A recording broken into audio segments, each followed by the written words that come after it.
Christmas with Jesus series, and I'm super, super, super excited to be teaching about Jesus. He is my favorite person in the whole wide world. And if you're new, welcome. If you're not, welcome too. Thank you so much for being here. I'm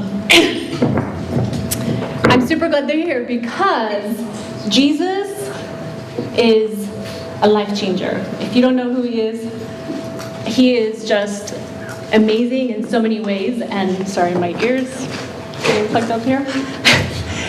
Getting to know Jesus can be a life-changing experience. It has been for me. I remember growing up and praying to Jesus when I was about like 8 or 9. My mom told me, you can always pray to Jesus. He hears you. And I really just believed her. I was just like, I ran with it. He was like really like my Santa Claus. And I remember having a lot of worries as a kid. My parents separated when I was really young, and I would worry about my dad, and I would pray for him a lot. And so I just knew that Jesus was very, very real. He became very, very real for me at a young age. And so I just felt his comfort and his presence very early on. And so you couldn't convince me otherwise, basically. And as I got older, I began to see that Jesus had more lively characteristics, more characteristics about him that made him really just more human, more than I knew. And I don't know about you, but like growing up, I was just like, and still now I think about, what was Jesus really like? I mean, what was he really like when he was here on earth, and what is he still like, right? And a lot of times I knew what I saw in the movies. We've seen paintings, right, where he's painting, paintings or movies, and they kind of just portray him kind of always really chill and kind of like, I don't know, like go in peace kind of thing. And so it doesn't really, I don't think it really captures his personality, and at least in my mind, right? All the movies we've seen, he's just kind of floating, and he's kind of zombie-ish a little bit, with a long robe maybe sometimes. And I just, and that was the picture growing up that I've always had in my mind. But as I got older and started reading the Bible more and scriptures about him, I realized like, wow, he so has a personality, and Jesus is like, he has all kinds of stuff going on that I just didn't know until I started getting older and really just realizing that, and can I have the title of my teaching actually? Is Jesus is not a zombie, basically, because as I don't know about you, but I had that perception of him, just the paintings, and Jesus looks Caucasian in a lot of the paintings that I saw, and Jesus is Middle Eastern, so I was like, oh, that was new to me when I was a teen, right? And so growing up, right, you watch all these movies and just, you're like, what? Who is really Jesus? Who is this guy? And so that's, even though Jesus did die and rose from the dead, he wasn't a zombie, okay? He really was a human being like you and I, who went through the whole spectrum of emotions, right? And so I hope that even just in this series, our hope is that we get to know the man we're celebrating, and that we really get to see how lively and just passionate of a personality and character he really is. And so one of my favorite parts about Jesus is he was super compassionate, his compassion for people. Just unbelievable compassion, right? And I think we kind of know, that's one we kind of know about him, his compassion for people. And one of my favorite verses of that is in Matthew 9:36, starting in verse 36. It says, "But when he saw the multitudes, he was moved with compassion for them because they were weary and tired, weary and scattered, like sheep having no shepherd." And so when you get visualize that Jesus looking out into the multitudes, it's like picture Jesus at a mall in December, okay? He walks into Oak Ridge Mall if you're local, and people everywhere, right? What do they have? They have bags, maybe some really nice clothes on, good coats. We walk into a mall and we say, wow, people they're doing okay. Doing some shopping, right? They're well off. But Jesus would walk into that mall and would see needs, okay? And could see through the outside stuff, right? Because sometimes I get stuck on the outside stuff, like thinking people are fine, But Jesus did not. He was just like, people are like scattered. without, like sheep without a shepherd. And what do shepherds do? They protect, right? The sheep are they're just cute and soft and, defenseless a little bit. And so the shepherd would, keep them together and protected, right? Defend them from the wolves. And so that's how Jesus sees us, sees you, how much he values you and his compassion. And out of that thinking, he constantly thought about people in that way. And out of that came his compassion. Because he looks at you and he's Danny's just fine. Look at him. He's got a cool hoodie on. He's fine. Jesus is like, there's needs in there. Don't you have needs? Yeah. And you know him, right? And you might know Jesus, maybe not, but I know I have needs and struggles that I carry on my shoulders walking around. And so Jesus saw that. That's the Jesus that I have come to know. And so very different from this 1970s Jesus that's like, go in peace, or I don't know, little zombie walk. I don't even know what zombies look like, but I know Jesus is not a zombie, okay? And so that's so that's part of one of my favorite things about Jesus is compassion. And he also said, and we're going to get more into that, but in this verse, he talks about how he asked his disciples to pray for more people that want to concern themselves with caring about people, to pray for laborers because the harvest is plentiful, right? He's saying there's so many people out there, but not a lot of people want to care. And so he's asking for us to care. And so that's you and me. We're the laborers, right? We're the people that want to care. When we walk into a mall, we're not just like, there's no needs here. So that's who he was and still is. So really cool.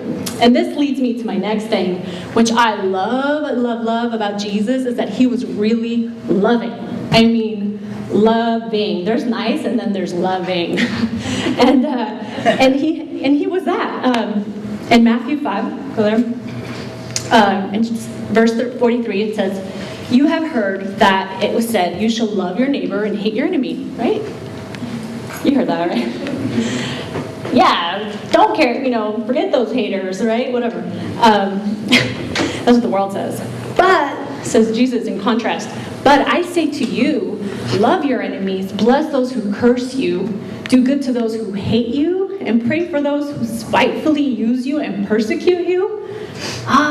It's hard, right? But Jesus was that. So Jesus was really like this, guys. Like, he really was like that. He wasn't just nice guy, said nice things, agreeable things. He really, really, really was like this. And we can see it. Why? But if you read the Bible, a lot of the Gospels, in the Gospels, people flocked to him. I mean, people flocked this guy. They mobbed him. They loved him.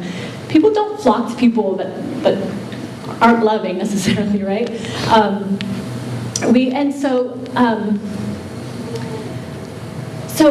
I also think about this, and as I was reading this, I was like, Jesus is not asking us to do something he didn't do himself. Do you know? So when he says, "I say to you, love your enemies," did he love his enemies? He did, right? Did he bless those who cursed him? Heck yeah. Did he do good to those who hated him? Yes. Pray for those who spitefully used him? Yes, he did. Who persecuted him? Yes, he did. So he did. He knows what it's like to be hated. Talk about, his best friends. His best friends, the disciples. Peter denied him 3 times. Talk about betrayal. Talk about getting hung out to dry, by your own closest people. Judas betrayed him for what? Money. That's gotta hurt, guys, right? That's gotta be that's real life, and he's human, right? Like how that hurts. So he's not asking us to do something to love our enemies when he has no idea what that's like, right? He does. So I think, and the ultimate, you think about it, some of his last words before when he was hanging on the cross was, "Forgive them, for they know not what they do," right? So talk about forgiving and talk about loving. Loving your enemies isn't easy, but that's Jesus. Another really, really sweet, just awesome thing about Jesus that I really love, and it's not as intense, but it really just makes him human and part of just like, if you think about it, you're like, oh, I never really thought about this, is that Jesus liked kids, think about it. It just humanizes him a lot. Parents, do kids test your patience? That's right. You don't even have kids. What? I said parents. But they do, right? But when you think about Jesus, okay, so check this out. Okay, Luke 18 says, then they also brought infants. So Jesus teaching, right? Parents, they also brought infants to him that he might touch them, right? People are like, parents are bringing their child to Jesus. How cool. And then, this is where it's like, what? But when the disciples saw it, they rebuked them. What? Right?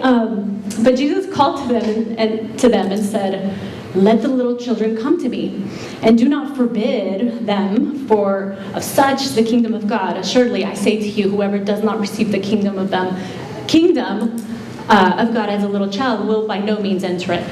So, like, the disciples are like, oh, no, like, Jesus can't be bothered with kids, But Jesus is like, what are you doing, Like, he made room for them. Jesus liked kids, which I think is really funny and cute because, kids do test your patience. And do they care who's teaching?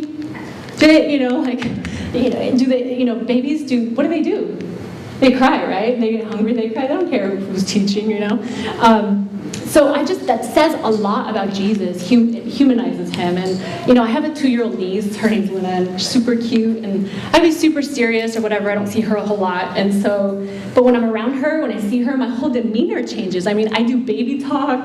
I squeeze her cheeks, I'm just like loving on her. And I could only imagine that Jesus had the same stuff going on. I mean, he's human. That's a human thing to do. If you love kids, what do? You start going to their little, world. And so Jesus liked kids. I mean, have you ever thought about that? Just how that would make him more of a human being.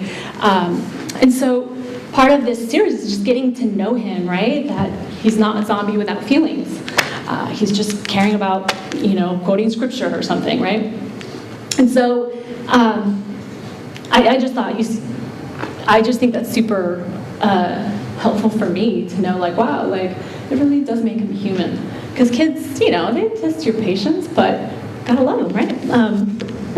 Anyway, so Jesus is also really emotional in many ways in Matthew, and I'm going to go through several things under the emotional little subtext here. But in Matthew 21, it says, then Jesus went into the temple of God and drove out all those who bought and sold in the temple. He drove them out, kicked them out, and overturned the tables. I mean, like, he's overturning tables. That's gotta look intense, right? Knocking down chairs. You're like, what? Like, if you saw somebody from far away doing that, you're like, what's happening, right? Like, what's going down there, right? And so Jesus is flipping tables, knocking down chairs, seats of those who sold doves. And in verse 13, it says, he said to them, it is written, my house shall be called a house of prayer, but you have made it into a den of thieves. See, part of Jesus wasn't always like chill and go in peace. Jesus got angry too. And, because there was shady business going down in the temple, and he was just like, this is not what this is meant for, So, so he got angry for good reason. It wasn't like he was just raging, It wasn't like misguided anger or rage in any way. There's an appropriate response there's an appropriate way, time to get angry. And anger can be an appropriate response at times. There's such a thing as righteous anger where it's called for, right? Like especially when people are being wronged, that we should get angry. And I think a lot of people look at this and even are like shocked that Jesus got angry. Like, what? Like he's not allowed or something. But he's human, right? And when people, especially when people are being wronged, that Jesus cares.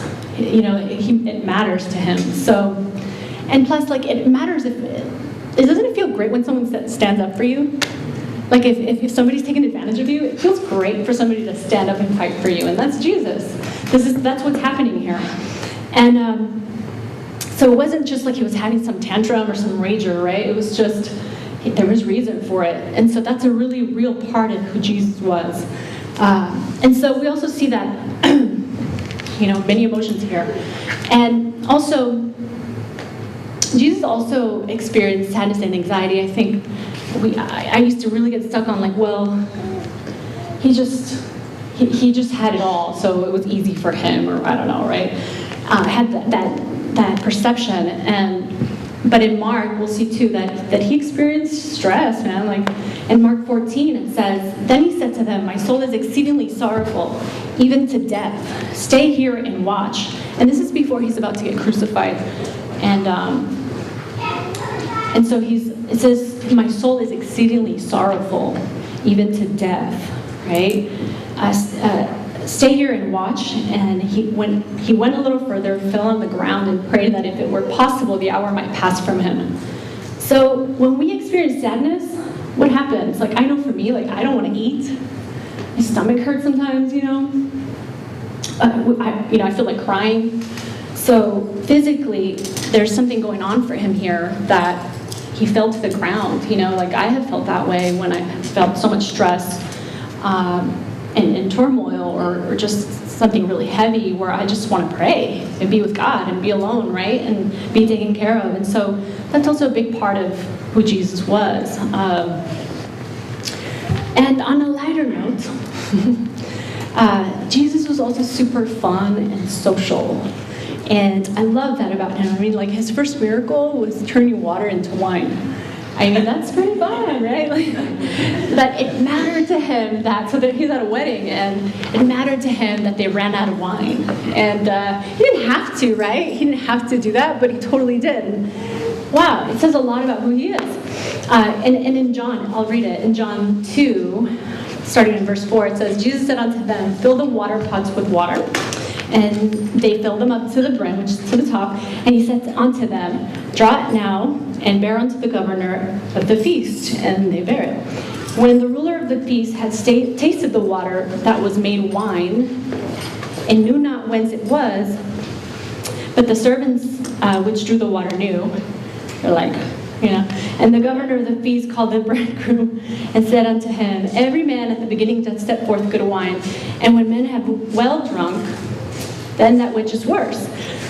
But thou hast kept the good wine until now.'" So it wasn't just wine, it was really good wine, right? And so Jesus loved a good party. I love that about him, He thought the wine was important. Does that sound like somebody that's just one-dimensional, linear thing, no, it sounds like a fun guy. I'm sorry, I'd like to party with Jesus, and we will. And so I don't think it was just to impress people. It really, everything he did was what? God's will, right? He did God's will all the time. Turn water into wine. To bless people, right? It was always to bless other people. Because what do you do at a celebration? And also, think about it, guys. Jesus, this is Jesus. This is our Jesus, right? So he's super social, fellowshipped all the time, and was a people person. So, Jesus was a great storyteller, and he, if you read a lot of the Gospels, he talked a lot in parables. He could set up a good story, and he's funny too. These used to pass through my go over me a lot, because I was just younger and I didn't understand it. But now I realize, wow, Jesus, you're heck of funny. In Matthew 7, it says, "Do not give what is holy to the dogs, nor cast your pearls before swine, lest they trample them under their feet and tear you to pieces." So Jesus is such an animated storyteller, right? He would give us visuals. He gives us visuals to help us understand, right? And so trying to put pearls on a pig, he's think about it, guys. They're not gonna know the value of pearls. They're not gonna appreciate what you're doing here. And so that's really vivid in the way he expressed himself and constantly tried to help people to really. And so it's more telling of who he is or was when he was around people here on earth. That just. It's very telling of who he was. And so, a very lively way of speaking. So again, personality was not zombie-ish at all. very alive, right? So I just think that says a lot about who he is, and I really struggled with that. Like growing up, I was just like, this is not. I didn't know who Jesus really was until I started reading the Gospels more and really understanding. Like, wow, he is so charismatic and dynamic in so many ways, and that's really who he was, right? And so, I mean, and there's just so many things about him that are amazing and wonderful and worth celebrating in this season, right? And why we want to share him.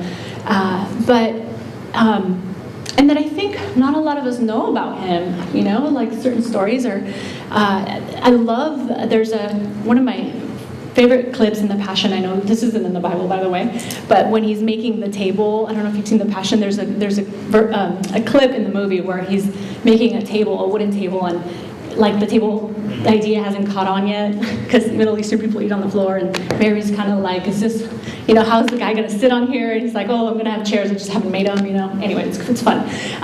But it really helped me to see how, like, yeah, Jesus probably had a sense of humor and really was just lovely to be around. And so, in closing, guys, our candlelight service is this, as you heard Alberto say, is December 24th on Thursday at 5 p.m. And I kind of want to go back to the compassion that Jesus had in Matthew 9:36. And I want to read it again, actually. It says, "But when he saw the multitudes, he was moved with compassion for them because they were weary and scattered like sheep with having no shepherd. Then he said to his disciples, 'The harvest truly is plentiful, but the laborers are few. Therefore pray the Lord of the harvest to send out laborers into his harvest.'" And that's you and I, guys. Like that, we are the laborers. You know, Jesus is asking here, requesting of his disciples, and he speaks to us today in that, right? That he's asking for us to be the laborers and to pray for more laborers that want to serve and bring more people to him. And so we are the answer to Jesus' prayer, I think. You know, we can be anyway. And we can go into the mall and try to look with people with a heart of compassion and say, Jesus, like, show me who I can invite. If you have friends and family that normally don't come to church, I do. I have family that doesn't come to church, but will come to church on Christmas. It's like the one holiday people will join. And so why not? I mean, isn't it just sweet hearing about Jesus now? Like, doesn't it like just warm you up? And so we want to share that, right? We want to share that, and we want to bring other people into fellowship with that. And so I think you need to really think about and pray about who do you want to invite, and even if they might say no, who cares?